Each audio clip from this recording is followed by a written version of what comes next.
At 43, the narrator is the master of his own universe, a high-flying executive who built an empire brick by ruthless brick. He believed wealth was the key to ultimate freedom.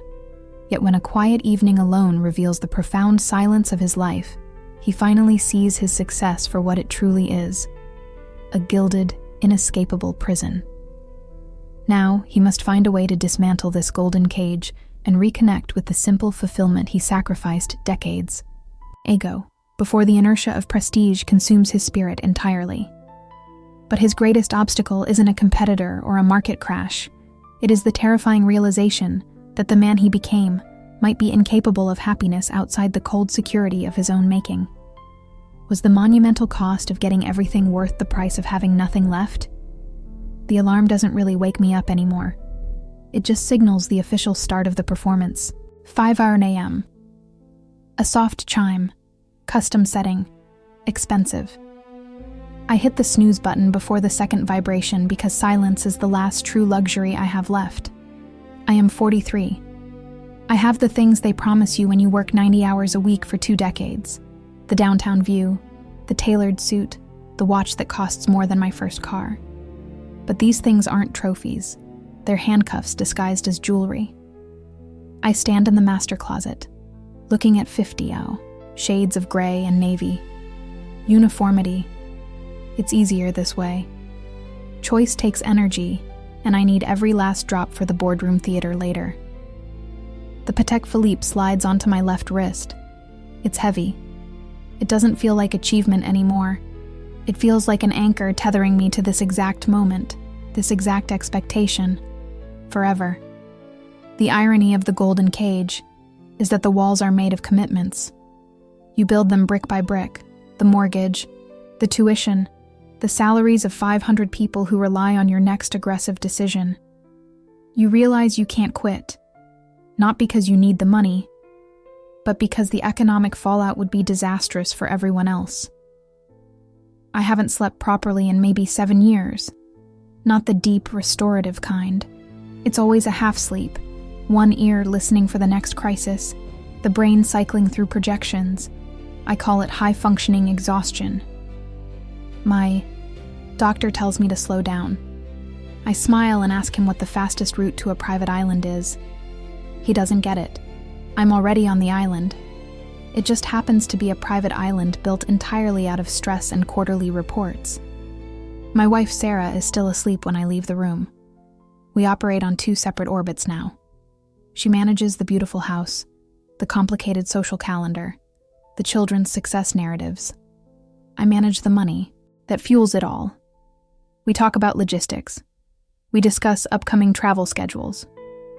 We do not discuss how we feel, because the answer might be too inconvenient. The worst part of this gilded misery is the silent frustration. I have no vocabulary to explain this to the world.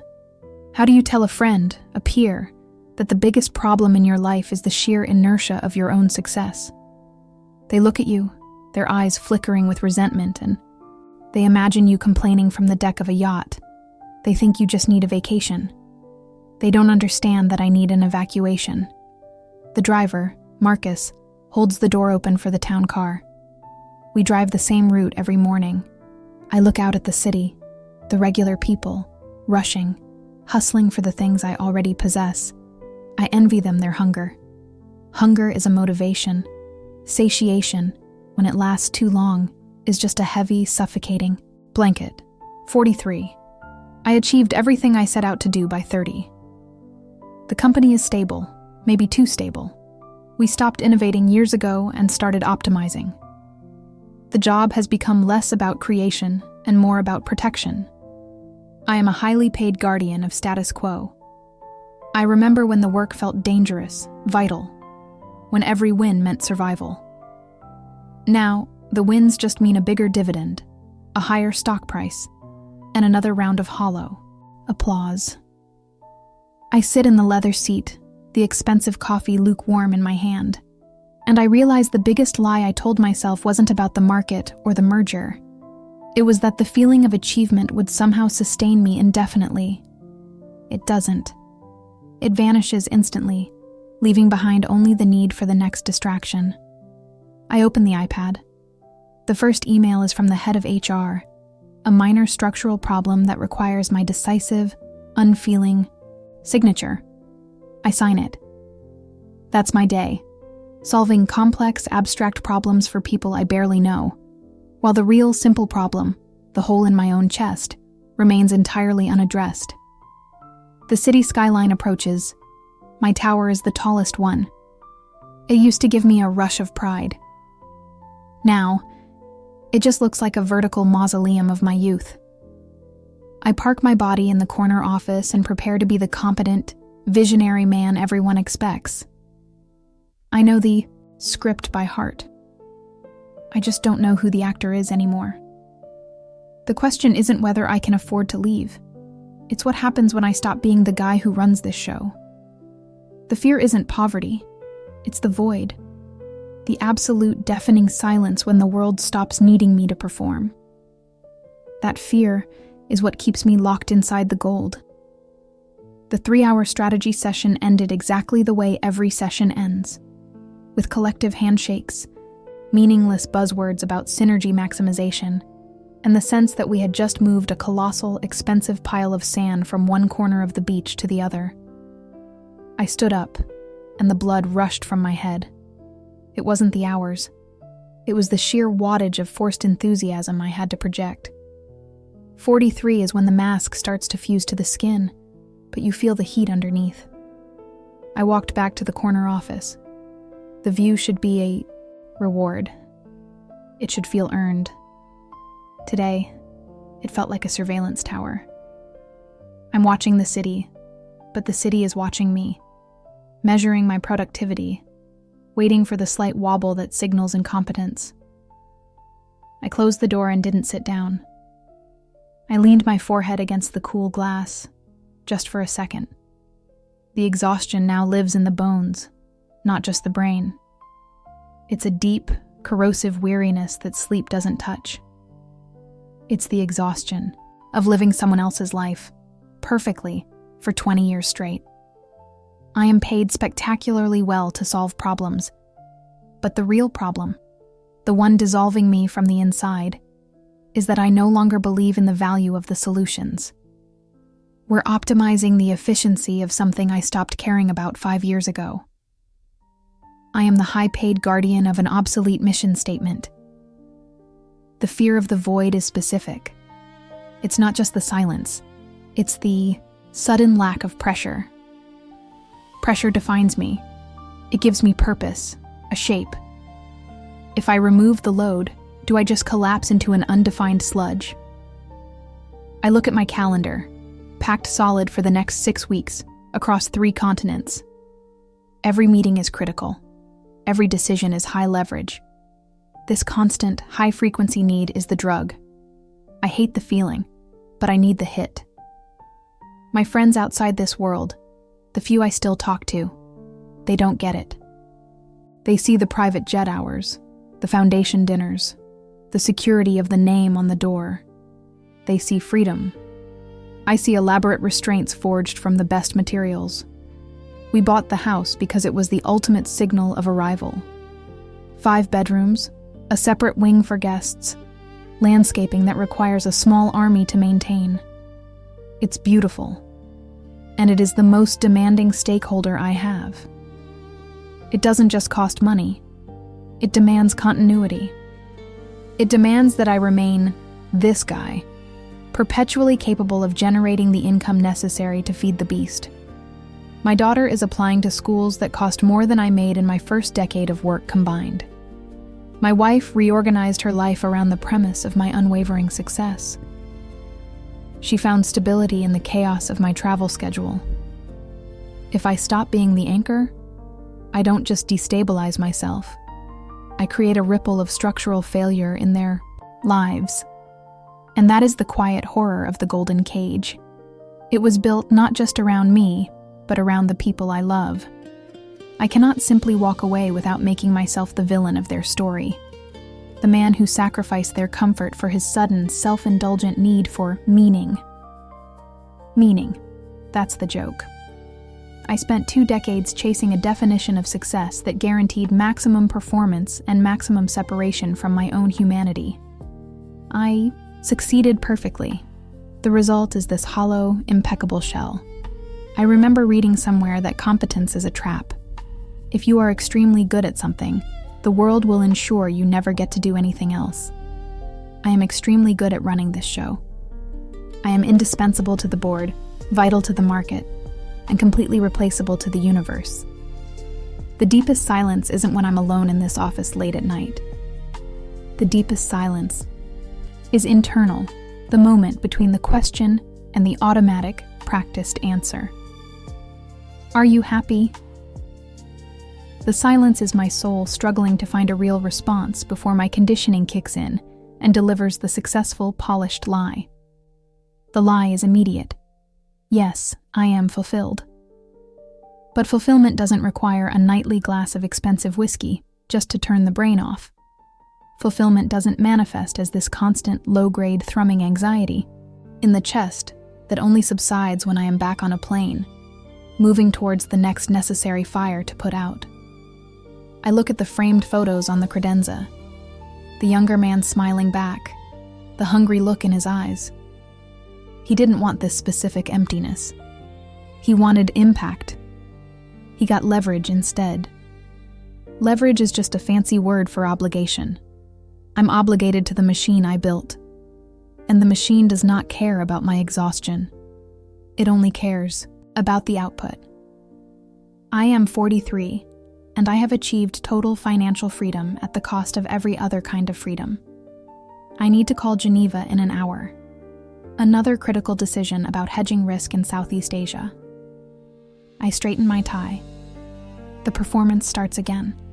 The question is not how to escape, but how many more years I can survive inside the role before the actor finally expires. The tie is not silk. It's armor.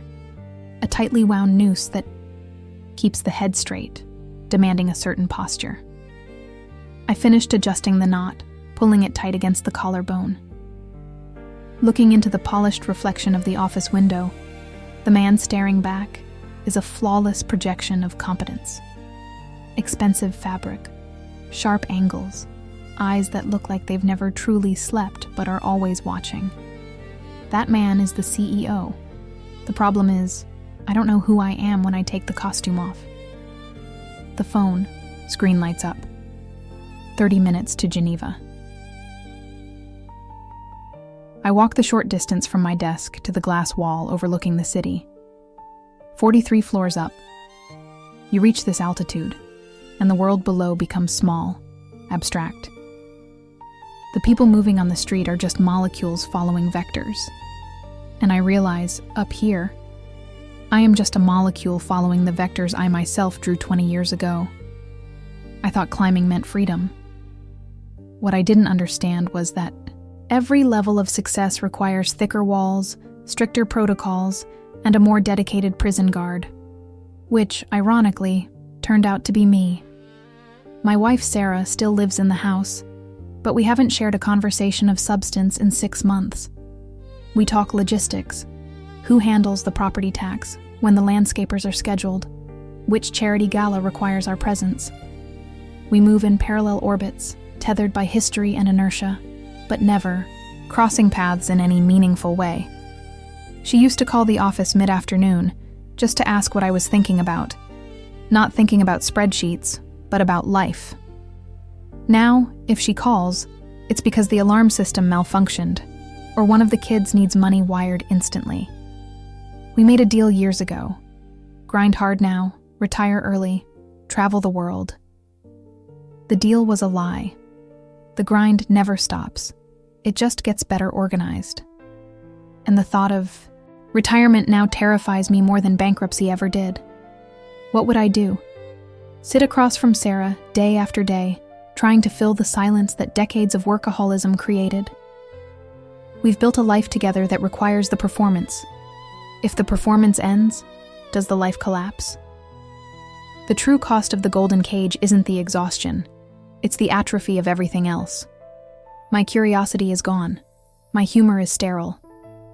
The last time I felt genuine, unplanned joy I was 18 and driving a beat-up car across state lines with $50 and no plan.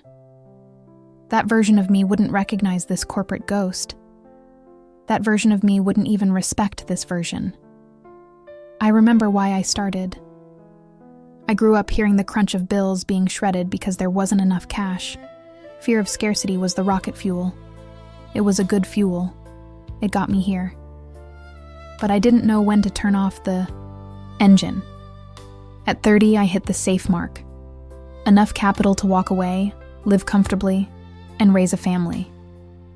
But walking away meant admitting that the struggle, the defining action of my adult life, was over. It felt like dying. So I stayed, chasing security that quickly mutated into dominance and then into relevance. Now, the only difference between making $1 billion and making $5 billion is the number on the ledger. It doesn't buy better. Sleep. It doesn't make Sarah smile any wider. It just means the margin for error is higher, and the fall would be that much louder. The call notification flashes. 10 minutes to Geneva. This is about a bond issuance. We need to hedge against instability in the Pacific Rim. It's vital. Hundreds of jobs depend on the success of this maneuver. I know the stakes. I grasp the complexity, but I feel nothing about it. It is just another puzzle. The thrill of solving it is long gone, replaced by the grim necessity of execution. I execute because that is what the machine demands. I pour a glass of water, the ritual of preparation. My focus narrows, the personal noise, the regrets, the fatigue, the fear of the silent house, is pushed into the corners of my mind. The actor steps fully onto the stage. I lift the phone. The language shifts instantly from internal monologue to the cool, precise dialect of global finance. I am ready to talk millions of dollars and geopolitical risk. But the truth is, I'm just trying to survive the next hour, hoping the mask doesn't slip, hoping nobody on the other end can hear the quiet, metallic click of the cell door locking shut again. The biggest risk I face isn't market instability in Asia. It's the risk that one day, I will forget who I was before I became rich enough to afford this suffocating cage. And that day, the actor will truly expire. The actor does expire every night, right around the time the driver pulls the car into the climate-controlled garage. The transition from the financial district, where every second is billed at 4 figures, to the quiet, expensive sterility of the house, is jarring. In the office, I am a predator, sharp and calculating. Here, I am just tired. 43 years of accumulated stress sits on my shoulders like a poorly fitted suit, heavy and unforgiving.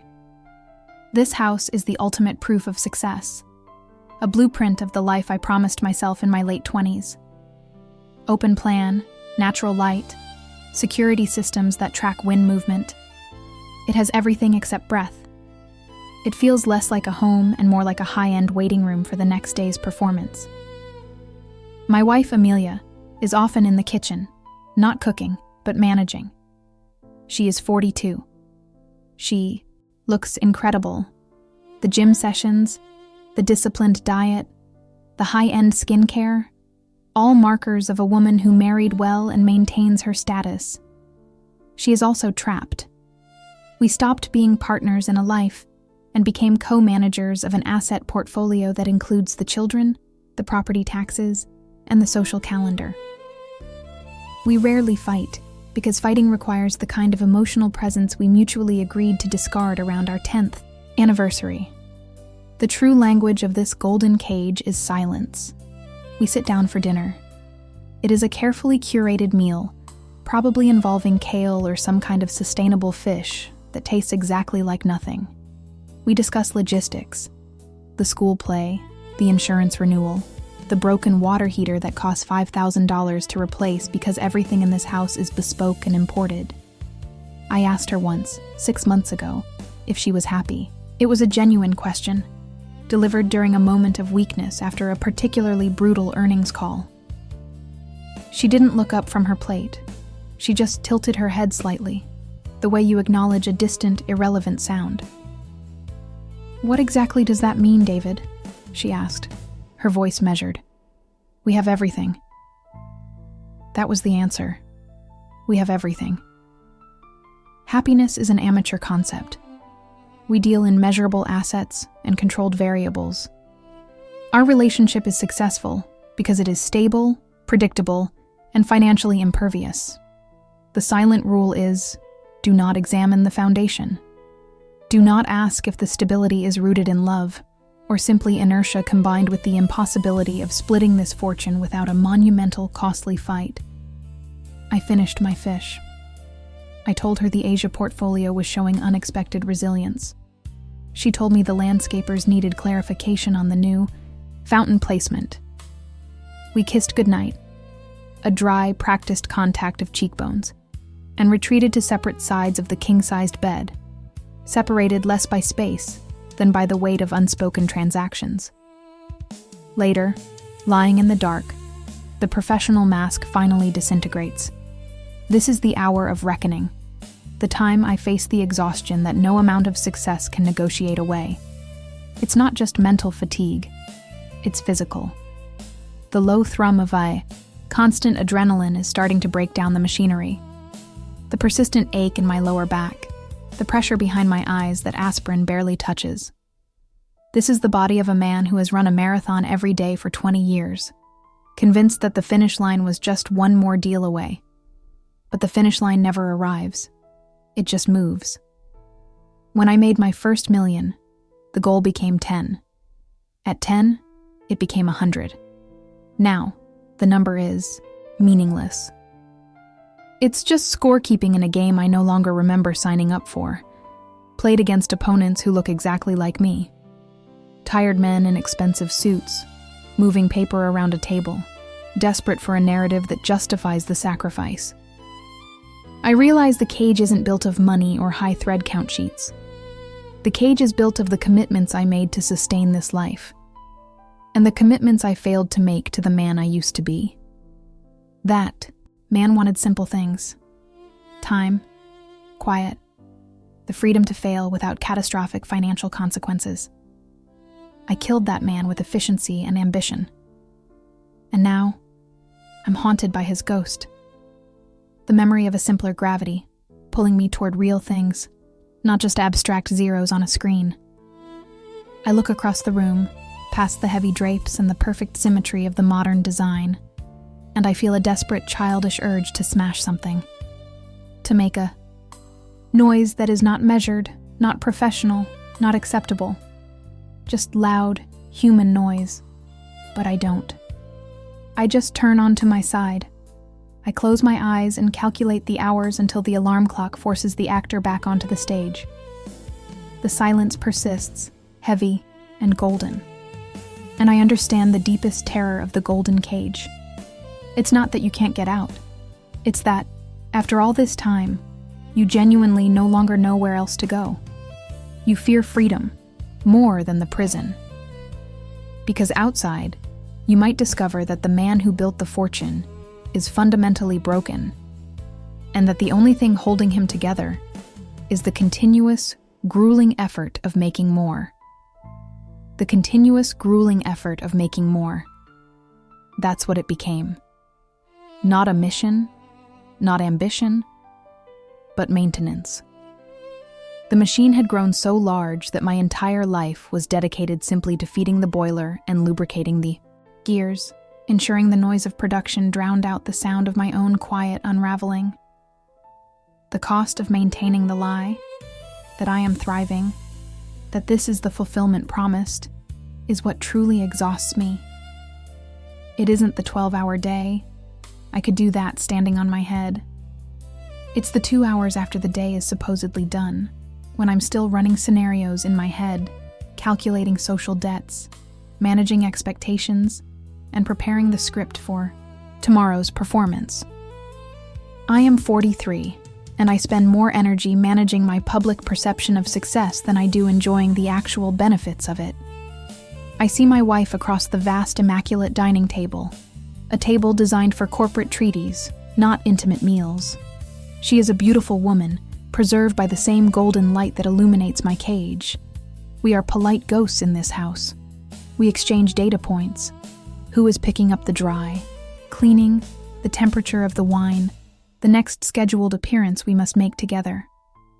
The language of intimacy, the messy, unoptimized language of genuine feeling, died years ago, replaced by the crisp, efficient vernacular of a joint venture. Sometimes in the dead of night, I wonder if she is trapped too. If she, looking at my tired eyes, sees the boy she married, or just the expensive, functional artifact he became. I never ask. Asking means admitting that the functional artifact is broken. And if I admit that, the entire structure, her comfort, my identity, the foundation of the golden cage itself, might collapse into dust. We maintain the silence, protecting each other from the truth by refusing to engage with anything that might require vulnerability. The real tragedy of the golden cage isn't the lack of freedom, it's the lack of friction. Everything is too smooth, too easy to procure, too managed. Life is predictable, which used to be the goal. Now predictability feels like a slow, elegant execution. I start fantasizing about chaos. Not the chaos of a business failure. That would be terrifying and financially devastating. But the simple human chaos of inconvenience. I want to wait in a long line at the DMV, genuinely annoyed. I want to fix something small and mundane that is actually broken, instead of signing a check for someone else to immediately replace it. I want to feel the legitimate irritation of a life lived on the ground, not hovering 10 feet above it in a climate-controlled bubble. My greatest escape fantasy involves a small, anonymous apartment in a city where no one knows my name, working a job that pays just enough to cover the rent, where my value is determined by my effort that day, not the accumulated value of my portfolio. A fixed start. Time. A fixed end time. The luxury of clocking out and genuinely switching off the relentless performance. But the fear slams back immediately. It's a physical coldness that wraps around my chest. If I jettison the cage, what remains? I spent 20 years forging myself into this man. Decisive, ruthless when necessary, financially untouchable. If I discard the power, the respect, the title, the very things that define me in the eyes of the world, and more importantly, in the eyes of my internal scorekeeper, what's left? I'm terrified that if I strip away the success, I will find a scared, mediocre man hiding beneath the tailored suit. A man who, without the constant stimulation of high-stakes deals, will realize he has no hobbies, no intellectual curiosity outside of M&A law, and fundamentally, nothing interesting to say. The success is the armor, and the armor is now the skeleton. Removing it means disintegration. I realize I have optimized out the very messy parts of life, the failure, the struggle, the simple, pointless joy that give existence texture. I chased perfection and achieved sterility. I am 43, immensely powerful, and fundamentally inert. And the only way to prove I am still alive is to sign another deal, launch another expansion, and make the cage heavier, thicker, and more brilliantly gold. Because that is the only language I remember speaking. It's the language of sacrifice, which I mistakenly believed was the language of worth. It was just the language of being busy. I started watching people in airports, waiting rooms, anywhere people were forced to pause. They were looking at their phones, yes, but sometimes they looked up. They saw the rain hitting the glass. They noticed the terrible coffee. They had these tiny, pointless reactions to mundane reality. I never saw anything. My vision was fixed, permanently angled toward the next quarter, the next acquisition, the next crisis I needed to preemptively solve. I outsourced reality years ago. The phone in my hand is not a tool. It is the mechanism that keeps the cage running. If it goes silent for longer than 10 minutes, I assume I must be dead. The real tragedy of this life, the life I built out of discipline and blood, is the operational silence of my marriage. Sarah, my wife, stopped asking how my day was years ago. She stopped asking about my mood, my worries, or my dreams. She started asking if I needed her to sign the mortgage refinance documents, or if I remembered the reservation for the benefit dinner. Our relationship evolved into a highly efficient administrative partnership, focused solely on minimizing friction between my schedule and her life. We don't argue about passion anymore, or about old hurts, or even politics. We argue about coordinating the plumber's visit. That's the ultimate victory of the cage. It didn't destroy my connection violently. It just achieved perfect, mutual, emotional sterility. She is the CFO of the life I funded, and I am the primary investor who is never physically present at the board meeting. When was the last time we touched without calculation? Without the unspoken question of whether this was a required maintenance ritual or a genuine moment? And the kids. They are practically adults now, both in college, independent. I missed the entire second act of their lives. I remember the milestones, the graduations, the college acceptances, because those were public, structured events that fit into my calendar. But I don't remember the Tuesday night struggle with algebra, the messy argument over a bad haircut, or the sudden necessary intervention when a friendship ended badly. I paid for the best schools, the best tutoring, the best trips. I thought that was providing. It wasn't. It was compensation. It was the expensive, guilt-ridden substitute for being present. And now, when they call, I hear a subtle calculation in their voice. Are they calling the father, or are they calling the ATM? The answer, distressingly often, depends entirely on the size of the request. They learned early that emotional currency wasn't available, but financial currency was limitless. They adapted to the marketplace I created. I tried to stop, once. Last summer, the board practically mandated a 2-week vacation. We rented a ridiculously expensive villa by the water in Tuscany. The first day, I sat on the balcony, staring at the cypress trees and the gentle fog lifting off the valley. It was beautiful, utterly peaceful. After 3 hours, my nervous system started screaming. The silence was deafening. I couldn't process unstructured time. My body, conditioned to 8 overlapping stimuli, interpreted the peace as a threat. I brought 3 classic novels and opened none of them. I started mentally rewriting the Q3 presentation slides. I told Sarah I had urgent calls that couldn't wait. A crisis in Singapore, I mumbled. I spent the rest of the trip in a small air-conditioned corner room, laptop open, pretending to manage a crisis that didn't exist, just so I could feel competent again. I couldn't be a human being enjoying the sunset. I could only be a man solving a problem. The cage had become my skin. The hardest part of this realization is admitting that the cage is not made of gold or steel anymore. It's made of habits. It's made of the rigid, predictable, efficient responses I programmed into myself over 2 decades. I didn't need anyone to chain me to the desk. I just needed a schedule to follow, and the fear of falling off the treadmill. And now, the truly terrifying thought. If I tear down the walls, if I dismantle the entire structure of this successful persona, what is left? Is there a self beneath the CEO suit? Or did I accidentally incinerate him somewhere around my 35th birthday in the pursuit of the next benchmark? I don't know the answer. That fear, the fear of absolute, terrifying emptiness beneath the success, is why I signed the next deal. It's why I launched the expansion.